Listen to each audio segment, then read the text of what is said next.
রাতে বন্ধুরা বিয়ের মাস পড়ে গেছে, বিয়ে শুরুও হয়ে গেছে। আমি রেডি হয়ে গেছি বিয়ে বাড়িতে যাওয়ার জন্য। বিয়ে বাড়ি পৌঁছে পড়েছি। বিয়ের বাড়িতে যেয়ে দেখছি, লজে যেয়ে দেখছি না বিয়ে চলে এসেছে। আমরা একটু দেরি করেই গেছি। এখানে চুমানোর থালা রেডি করে নিয়ে এসেছি বরকে চুমানোর জন্য।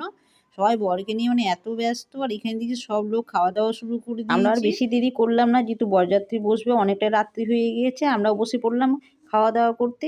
তাড়াতাড়ি খাওয়া দাওয়া করতে বসে পড়লাম, কারণ আমরা একটু বিয়ে দেখবো ভেবেছি, আর লগ্ন খুব তাড়াতাড়ি আছে। তাই জন্য খাওয়া দাওয়া করে নিয়ে একবারে বিয়ে দেখতে শুরু হয়ে গেছে। আমরা খাওয়া দাওয়া সেরে চলে এসেছি। মেয়ের বাবা বসে গেছে ছন্নাতলায় বিয়ে দেওয়ার জন্য। আমরা কিছু ছবিও তুলে নিচ্ছিলাম এক এক করে। তারপর অনেকটা রাত্রি হয়ে গিয়েছিল, তাই জন্য একটু কফি খেয়ে নিলাম।